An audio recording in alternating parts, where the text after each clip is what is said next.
Nuestras Biblias por el Salmo 142. Salmo 142 vamos a leer en el día de hoy.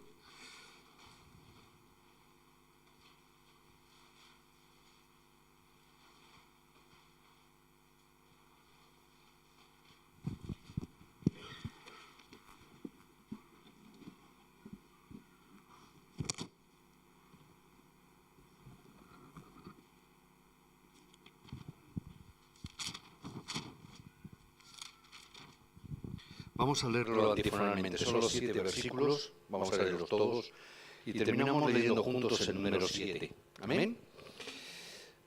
Con mi voz clamaré a Jehová, con mi voz pediré a Jehová misericordia.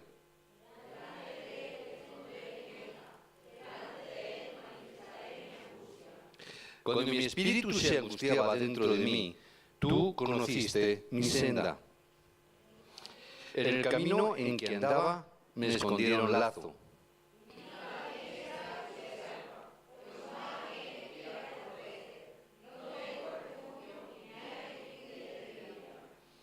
Clamé a ti, oh Jehová, dije, tú eres mi esperanza y mi porción en la tierra de los vivientes.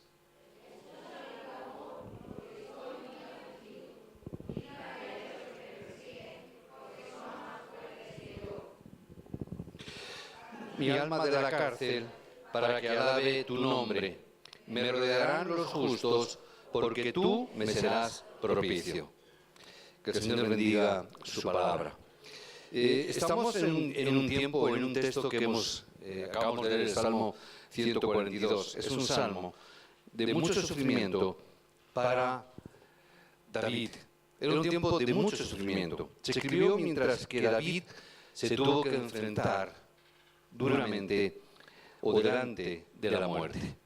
La semana pasada, y venimos compartiendo mensajes sobre lo que es el Evangelio y de diferentes aspectos de la vida. Compartimos el Evangelio y la gracia. La semana pasada compartíamos el Evangelio y la sanidad. Pero ¿qué ocurre cuando no viene la sanidad? ¿Qué ocurre cuando hay veces que tenemos que afrontar la muerte?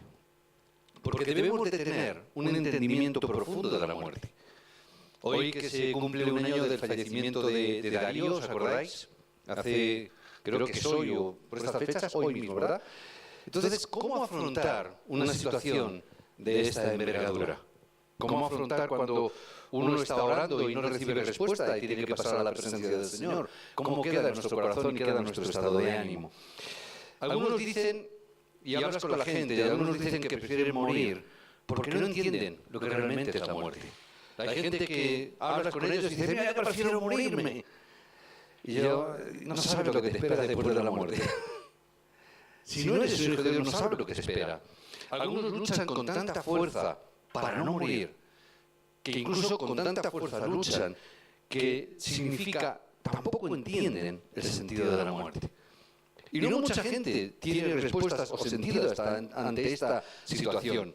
Ahora lo que vemos es que, sin embargo, cada persona que tuvo éxito en su fe, cada persona que entendió correctamente el Evangelio, cada persona que ha entendido correctamente y ha tenido un sentido de fe correcto, siempre han entendido y han comprendido el significado de la muerte.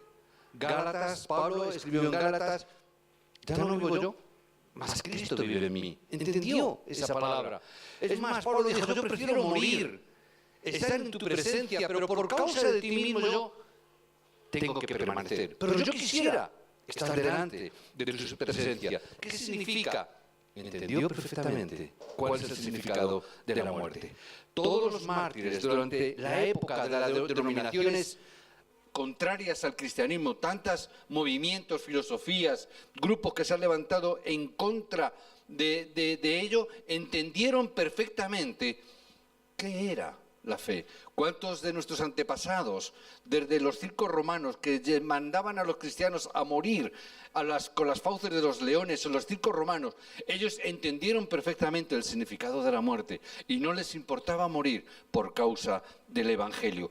Y tan importante es poder comprender también qué es la muerte. prácticamente hoy en día casi todo el mundo teme a la muerte. Lo que más me preocupa es que incluso los propios creyentes, en muchos casos de ellos, también tienen miedo a la muerte. Y me preocupa, porque digo, ¿sabrán lo que les espera o es que tienen dudas? Y cuando doy con este texto y doy con el mensaje o la palabra del Salmo 142 que hoy leíamos, veo que el sufrimiento que David tuvo, la vida que David sufrió durante mucho tiempo, le colocó delante de la muerte en muchísimas veces. En muchísimas ocasiones vemos a un hombre que tiene que afrontar situaciones donde su propia vida corre peligro. Si vemos en 1 de Samuel, a partir del capítulo 18 en adelante, yo he contado simplemente unas cuantas, hasta 9 veces, tiene que enfrentarse a situaciones que su propia vida corre peligro. No las tengo enumeradas aquí, no os las voy a decir para no alargar mucho, pero podéis tener un tiempito en el día de hoy, esa tarde, en 1 de Samuel 18 en adelante, hasta el 27, verás cómo hasta en 9 ocasiones tiene que enfrentarse ante esta situación. ¿Cómo un hombre puede enfrentarse ante esta situación? ¿Cómo un hombre, inclusive cuando el propio rey donde está sirviendo, porque que tú tengas un enemigo que sea un vecino, dices, bueno, más que bien puedes sobrellevarlo, pero si el rey de España se pone en contra tuya, tendrás un serio problema. David tuvo que enfrentar incluso la locura de un hombre llamado Saúl, que era un rey, y tuvo que enfrentar a la muerte ante esta situación, y en todo caso, siempre supo sobreponerse a esa situación. Es algo que me admira, y algo que tenemos que ver en el día de hoy. Así como ese rey completamente fracasó, porque un ser que trata de matar a David o matar a cualquier otro ser, tiene que ser causa de que tiene un problema espiritual serio, que le llevó al fracaso y que le llevó precisamente hasta la muerte. Yo tengo que preguntarme, ¿cómo fue capaz David de superar esta dificultad? ¿Cómo David, un hombre, puede enfrentar la muerte y permanecer firme? A mí es algo que me causa, me provoca decir, ¿cómo es posible? 1 de Samuel, capítulo 17, tiene una palabra, el Señor me librará. Tiene una palabra clave que él toma.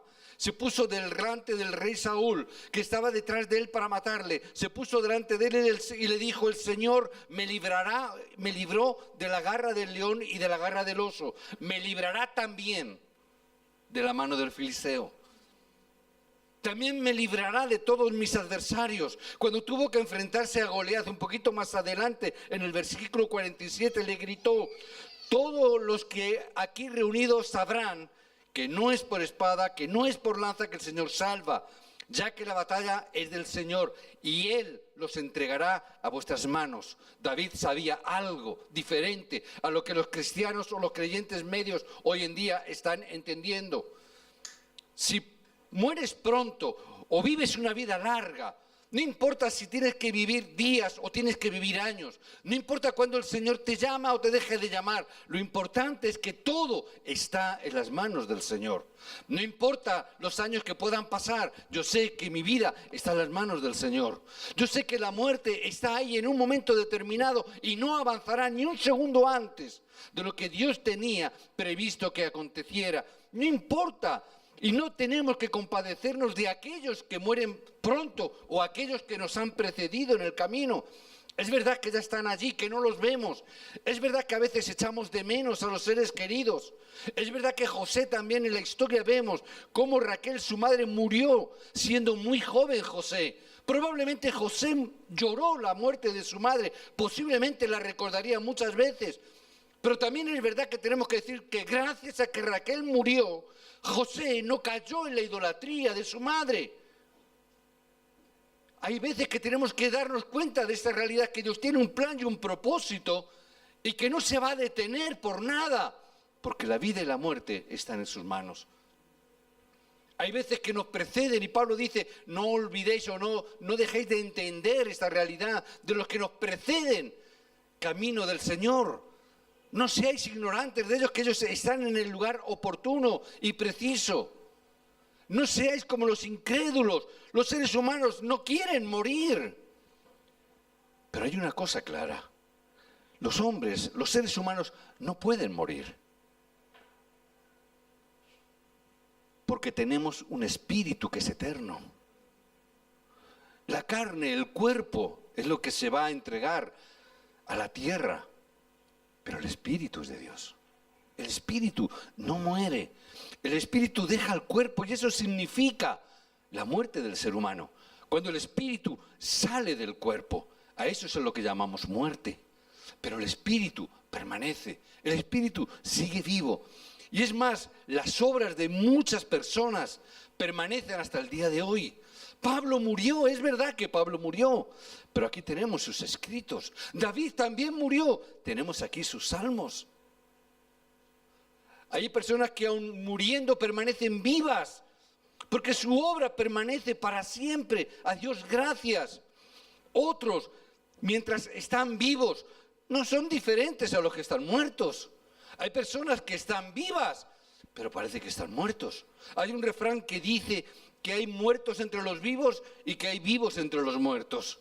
Y es verdad que vemos a mucha gente que humanamente está viva, pero están muertos espiritualmente. Están muertos en vida. Algunas veces mi esposa y yo decimos, no sé si aquí alguna vez digo, son zombies. ¿Habéis visto las películas de los zombies? ¿Qué son los zombies? Muertos vivientes. Y hay muchos muertos vivientes a nuestro alrededor. Es verdad que con sus caras no tan desagradables, ¿verdad? Están maquillados y bonitos, pero en el fondo son muertos vivientes. Entonces muchas veces queremos alargar la vida de un muerto viviente. Yo digo, ¿para qué? Ya están muertos. Simplemente tienes que darles la vida, pero si no la toman, déjalo. ¿Por qué vivimos 100 años? ¿Por qué Adán cuando pecó, Dios dijo, no es bueno que el hombre dure tanto? Y se acortó la vida del ser humano. ¿Por qué sería esto? ¿Lo habéis preguntado a alguno? ¿Te lo has preguntado o tienes la respuesta? ¿Te lo has preguntado? A veces yo me lo pregunté también. Y yo llegué a una conclusión leyendo la palabra. Porque sabe que la vida es sufrimiento. Y después de haber pecado, decía, ¿para qué voy a hacer que el hombre, el ser humano, tenga que seguir sufriendo en este mundo? Voy a cortar los años de sufrimiento. Para que podamos estar entendiendo antes la palabra y podamos llegar a la presencia de Dios, que es el lugar del cual pertenecemos y al cual volveremos y al cual anhelamos profundamente. Ayer creo que fue, no, antes de ayer, o ayer, no recuerdo. Bueno, mis nietas que ya acostado a las 11 vienen a la cama. Y no sé cómo salió el tema. A veces mis nietas tienen cosas muy extrañas y a veces tienen temas que no sé por dónde los sacan. Y empezó ahí Yayo que no sé qué, que los viejecitos, que pitos, que flautas con los ancianitos. Y a mí se me ocurrió decir, digo, pero yo no quiero ser un anciano de esos mayores, yo no quiero estar tanto tiempo aquí. Yo quiero marcharme antes con el Señor. Yo no quiero llegar a ser un viejecito que están ahí en la cama, que la semana pasada tuve que ir a ver a mi madre al hospital y había ancianos de 80, 90 años y estaban tumbaditos así, ya ni se movían, no podían hacer nada. Yo les miraba y yo pensaba, yo no quiero terminar así. Digo, yo el día en que yo no pueda seguir predicando la palabra, el día en que yo no pueda seguir dando la palabra, ni dando el mensaje, ni siendo testigo de Jesucristo, cuando llegue ese momento, Señor, llévame. Señor, llévame. Y yo se lo decía un poquito con las palabras a las niñas, a mi nieta, y las dos empezaron a echar a llorar, ¿no? No, ya, yo no, ya. Yo digo, bueno, pero aún pasará mucho tiempo, tranquilas. Digo, yo aún no puedo morir. Y me miraban, digo, todavía el plan de Dios tiene que cumplirse. Y hasta que el plan de Dios no se cumpla, no me puedo morir. Pero cuando el plan de Dios se cumpla y yo llegase al mayor, antes de llegar a ese punto donde ya no sea útil, Señor, llévame. Porque ¿para qué quiero estar en este mundo? ¿Para qué no? Decían el otro día, no, es que vamos a prolongar la vida a no sé cuántos años. Y yo decía, ¿y para qué quiero una vida prolongada de sufrimiento? ¿Para qué quiero sufrir no 100 años, 120, 150 años? No quiero. Prefiero estar, como decía Pablo, para mí la muerte es ganancia. Yo prefiero estar en la presencia de mi Padre ya. ¿Para qué? Pero aquí hay un plan y un propósito en el cual tenemos que permanecer. David entendió esto. David fue capaz de decir que todo estaba en las manos del Señor porque sabía y entendía lo que era la muerte. No me preocupa, está en las manos de Dios. No me angustia nada. Y Pablo lo comprendió y dijo en la palabra que decíamos antes, hemos sido crucificados juntamente con Cristo y vivimos una nueva vida en Cristo. Tenemos una nueva vida que Cristo nos ha dado. En la vida cristiana no hay necesidad de temer. En la vida cristiana no hay que tener miedo. Incluso después de que llegue la muerte, tampoco tenemos que tener miedo. Solo supón que estás muerto ya y comienza a vivir otra vez.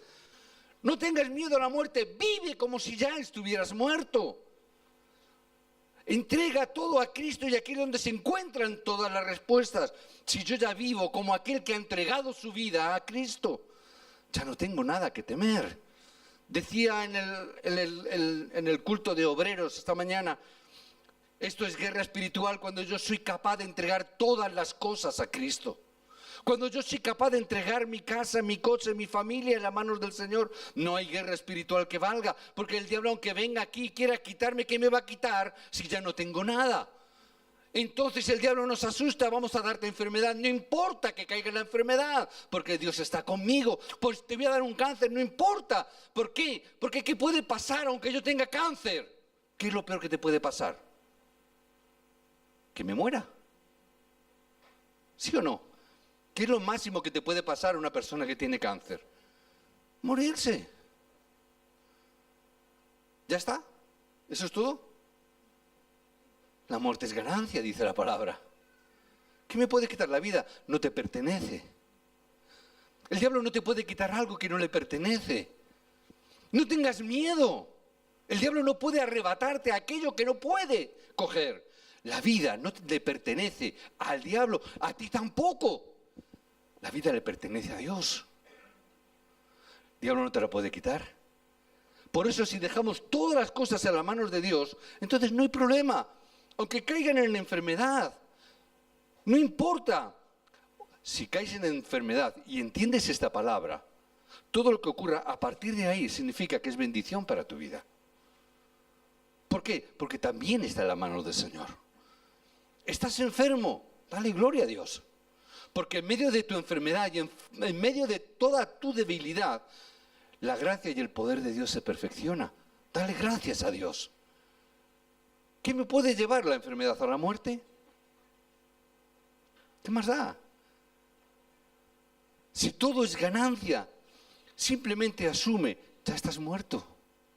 Mira a la gente de la calle, son muertos vivientes. Simplemente estoy muerto en Cristo. Estoy juntamente crucificado con Cristo. ¿Qué miedo, qué problema tienes? Si estás crucificado con Cristo, ¿qué tienes? Nada. La figura de Cristo en esa cruz es tremenda, ¿verdad? De brazos cruzados, o sea, de brazos abiertos. ¿Qué podía tener? ¡Nada! Si no tenemos nada, ya estamos muertos.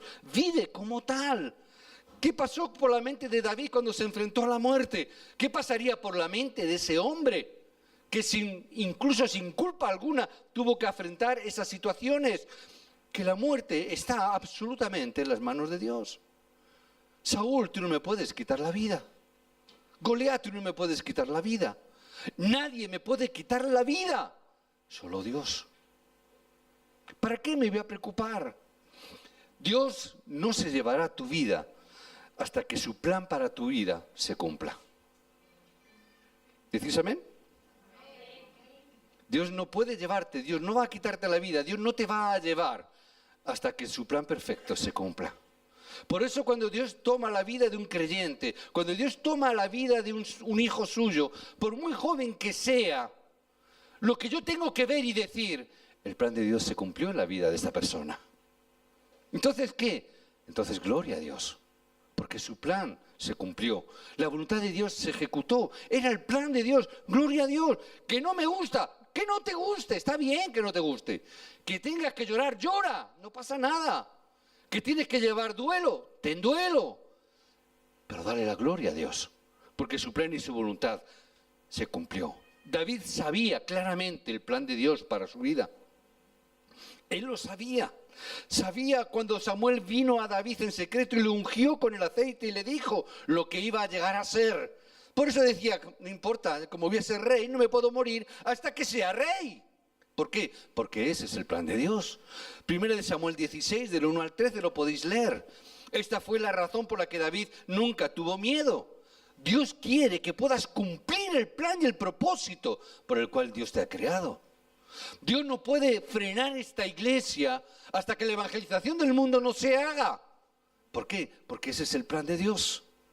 Nadie, ninguna filosofía, teología, planteamiento político, lo que queráis, podrá detener la iglesia de Jesucristo hasta que la evangelización del mundo llegue hasta lo último de la tierra. ¿Por qué? Porque ese es el plan de Dios. Y el plan de Dios se va a cumplir sí o sí. Entonces, David sabía esta realidad y sabía ese plan. Él oraba todo el tiempo ¿para qué? Para que el arca de la alianza llegara nuevamente a la tierra de Israel. Él sabía que no podía morir hasta que eso ocurriera. Por lo tanto, tranquilo. Por eso le decía yo a mis nietas, tranquila, yo no me voy a morir todavía. ¿Por qué? Porque el plan de Dios todavía no se ha cumplido. Entonces, tranquilo. Ay, que me pongo enfermo, da igual, pero no es para muerte. Pastor, ¿no tienes miedo cuando vueles? No, yo no, ese avión no va a caer nunca. ¿Por qué? No puedo morir todavía.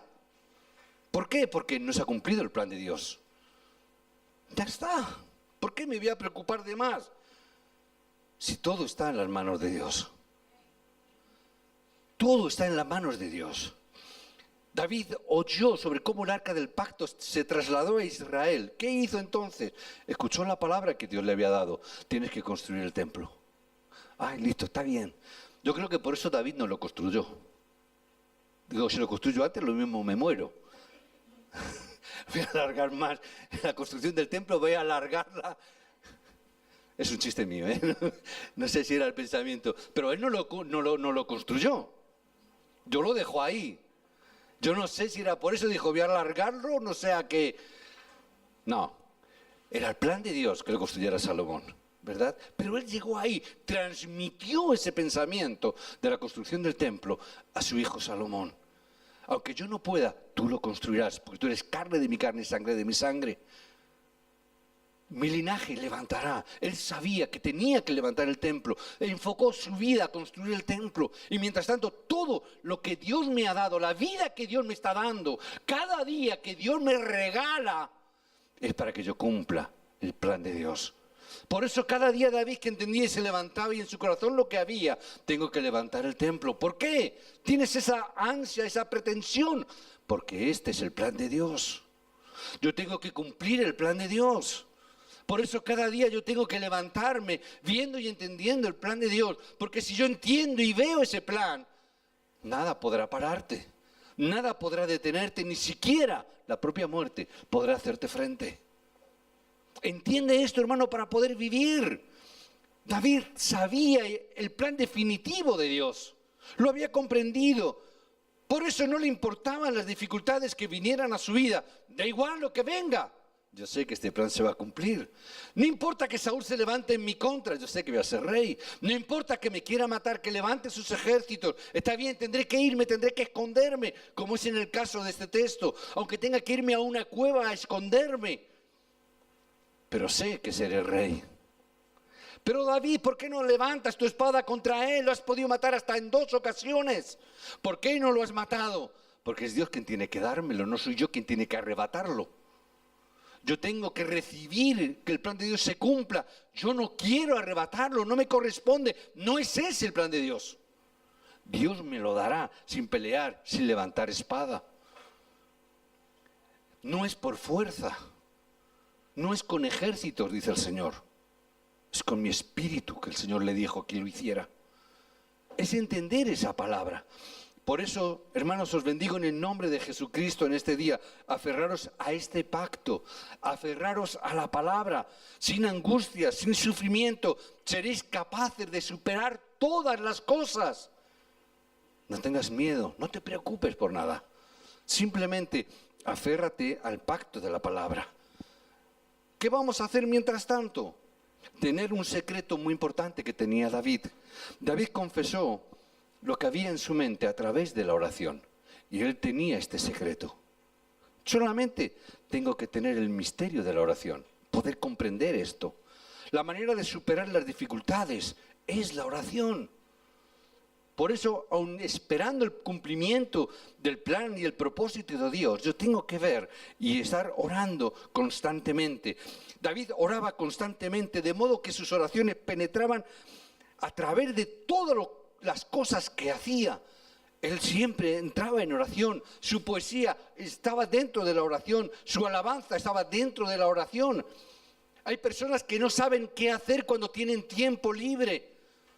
Hay personas que hoy decíamos necesitamos que las habilidades y el talento que Dios tiene para nosotros, y Dios nos da tiempo para que nosotros las hagamos, pero hay veces que ahora que estamos en épocas de vacaciones, ¿cuántos creyentes se van de vacaciones y ni siquiera se acuerdan de Dios?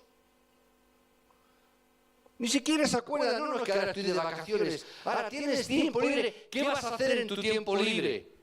No tienes trabajo, estás de vacaciones. ¿Qué tienes en tu tiempo libre? Hombre, pues tengo que ir a la piscina, tengo que ir al cine, puedo ir de excursión, me puedo ir a la playa, puedo ir a hacer cosas. Ya, David, en su tiempo libre, cuando él iba a cuidar sus ovejas, cuando las ovejas estaban comiendo, sus hermanos, ¿qué hacían? Se tumbaban a dormir, se tumbaban a descansar, se ponían a jugar, pero David se ponía a orar. David se ponía a levantar o a hacer canciones, alabanzas, poesía. Él aprovechó su tiempo, él practicaba con la onda. Él hacía todas estas cosas, pero nosotros ¿qué hacemos? Nos vamos de vacaciones y hasta le damos vacaciones a Dios. Hay veces que nos vamos de vacaciones, Señor, cuida la iglesia que yo me voy de vacaciones.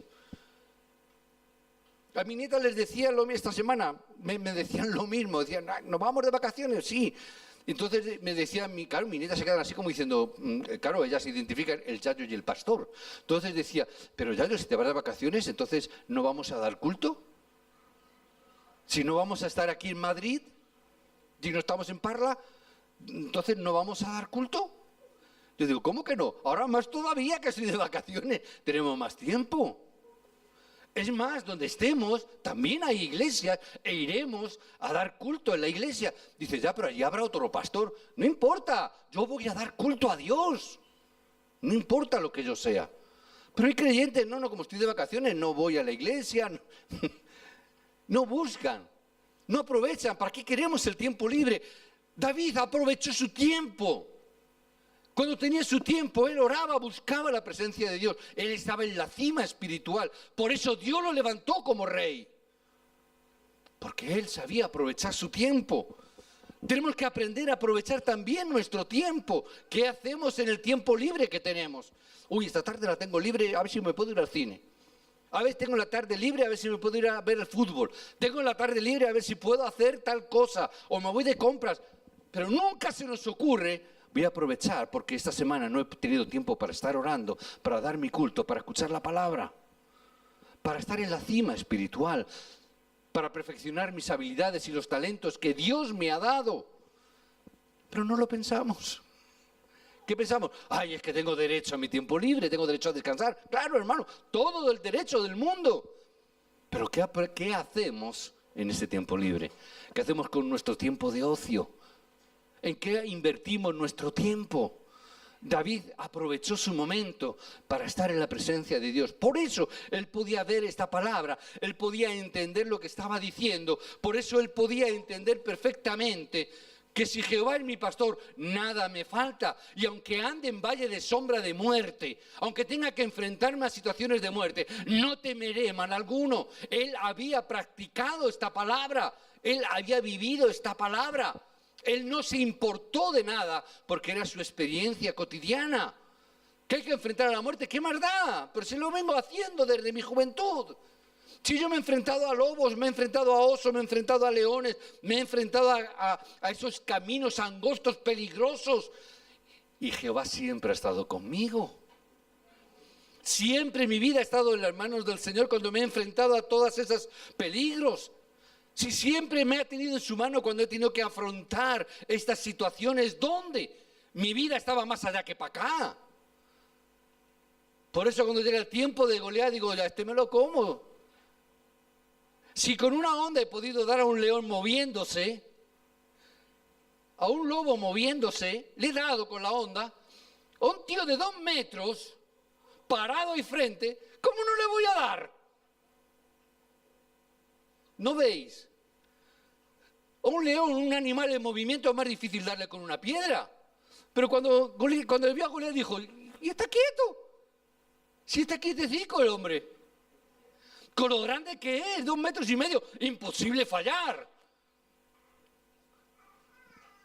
No quiero desmerecer la obra de David, pero quiero que me entendáis. Tenía su habilidad, lo que había practicado en su tiempo libre. Cuando lo vio dijo, ay, ahora entiendo por qué. No puedo fallar algo tan grande. Veremos las cosas grandes, fáciles, como las vio David, sencillas. Cuando no estoy en la cima espiritual, cuando no estoy entendiendo el propósito de Dios, cuando yo no entiendo el Evangelio, se me pone un gigante delante y veo un gigante. Pero veo un gigante para tenerle miedo. Pero cuando tú estás en la presencia de Dios y en la cima espiritual, cuando ves un gigante de esos, es imposible fallar. Es imposible que pueda fallar eso. No hay nada que me pueda detener y él lo entendió. No importa que sean demasiado fuertes. Llegó momentos donde David, cuando estaba en la cueva de Gedi, él lo dijo, son demasiado fuertes para mí, pero tú eres mi refugio. Tú eres mi porción en la tierra de los vivientes, no de los muertos, de los vivientes. Líbrame de mi prisión. Él en ese momento pudo hacer esta oración y la oración es una ciencia espiritual.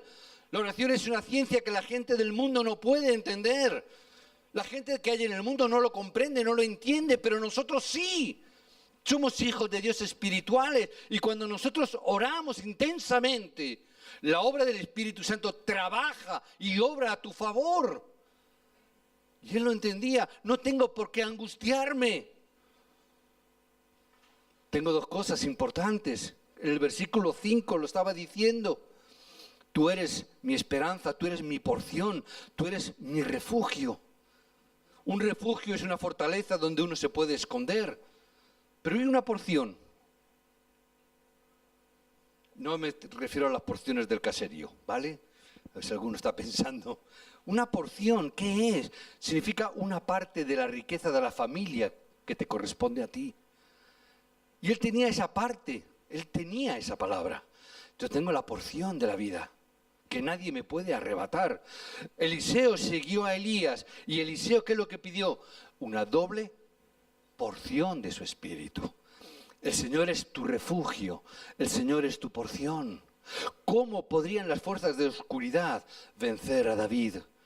¿Cómo las fuerzas de la oscuridad pueden vencer a un hijo de Dios que está entendiendo esta palabra? ¿Cómo un hijo de Dios puede temblar ante la oscuridad, ante la muerte, cuando él está entendiendo que él es su refugio, que Dios mismo es su porción de vida? Es verdad que hay un horario para el sufrimiento y cada hombre se enfrenta al sufrimiento, pero es importante cuando te enfrentes al sufrimiento final sobre todo. Más importante, el sufrimiento final puede venir a un hombre y el momento del sufrimiento es importante. Pero un hombre de fe, un hombre que no tiene evangelio, un hombre que no tiene esa fe en el evangelio, se enfrentará en ese momento crucial último a una gran tragedia en su vida. Cuando no tiene esa esperanza, cuando no tiene esa fe y esa realidad de la vida, va a enfrentar un sufrimiento terrible. Y esta situación de muerte será una situación irremesible, será una situación insuperable en muchos casos, por esa falta de fe. Dios borró nuestras maldiciones por la pasión del Mesías, el Cristo. Y ya no importa si vienen aflicciones, ya no importa si vienen problemas, simplemente sigue firme en el pacto en el día de hoy. Yo os bendigo en el nombre de Jesucristo que hoy podáis estar firmes en el pacto de Cristo. ¿Cómo recibimos estas respuestas? Hay algo que siempre tenemos que hacer y es, sigue haciendo la oración marcada. Sigue haciendo la oración prevista. Ora para que la obra del Espíritu Santo tome el control sobre tus pensamientos. Ora para que Él tome control también sobre tus sentimientos, sobre tus emociones, sobre todas las demás áreas de tu vida. Pídele que Él tome control. Pídele al Espíritu Santo, toma el control de mi mente, de pensamientos, de mi alma, mis sentimientos, mis emociones, y obtén la respuesta cada día. Los que hemos tenido esta experiencia, los que hemos tenido la ocasión de enfrentar situaciones ante la muerte, podemos decirte esto, que la gloria de Dios es mucho mayor que en cualquier otro momento de la vida. Que la paz de Dios, esa paz que nos dice el apóstol Juan, que Jesús le dijo, mi paz os dejo, mi paz os doy, que el mundo no la puede ver porque no la puede entender. Esa paz es una paz que hasta que no pasas por una circunstancia de estas, no lo puedes entender. Porque la gente simplemente entiende la palabra paz como ausencia de guerra. Pero es mucho más allá. La paz que Dios habla es la palabra shalom, es la paz de Dios, el shalom de Dios. Significa que es una paz que sobrepasa todo entendimiento, que va más allá de una paz simplemente de ausencia de guerra. Es la paz absoluta ante toda situación. Es la paz que Dios te da para que puedas afrontar situaciones de esta índole. Dios te da la paz que el mundo no puede entender. Cuando tú afrontas estas situaciones y tú tienes la paz de Dios, tú vas a ver cómo la gente que hay alrededor de ti, sufriendo las mismas circunstancias que tú, van a venir y te van a decir, yo quiero lo que tú tienes. Lo que hemos podido experimentar esta realidad y hemos vivido esto, de ver cómo familiares en un tanatorio, familiares venían a decirnos, ¿por qué vosotros no estáis desesperados ante la muerte? ¿Por qué yo no puedo superarlo y tú sí puedes superarlo? ¿Por qué yo no puedo y me tengo que dar de cabezazos contra la pared por el sufrimiento y el dolor y tú tienes paz? Y yo recuerdo que mi esposa ante ese momento dijo, es que esa paz no es mía. Esa paz es algo que Dios me da. Es algo que yo no puedo promover. Es algo que recibes por gracia. Es la paz que sobrepasa todo entendimiento. Es la paz de Dios. ¿Para qué Dios lo hace? Que no se turbe vuestro corazón. En ningún momento. Dios te da esa paz para que no se turbe por ninguna circunstancia. Pero empieza a orar de verdad. Empieza a clamar de verdad. Empieza a vivir como un muerto. Empieza a vivir como un crucificado en Cristo, como Pablo decía. Empieza a vivir donde digas, ya no vivo yo, sino Cristo vive en mí. Empieza a entender esto. Y empieza a orar de verdad, que el Espíritu Santo se haga cargo de mis pensamientos y de mis sentimientos y de todas las demás cosas. Hermano y hermana que estás hoy aquí, si estás preocupado por tu salud, puede que puedas estar angustiado porque digas, caray, si estás preocupada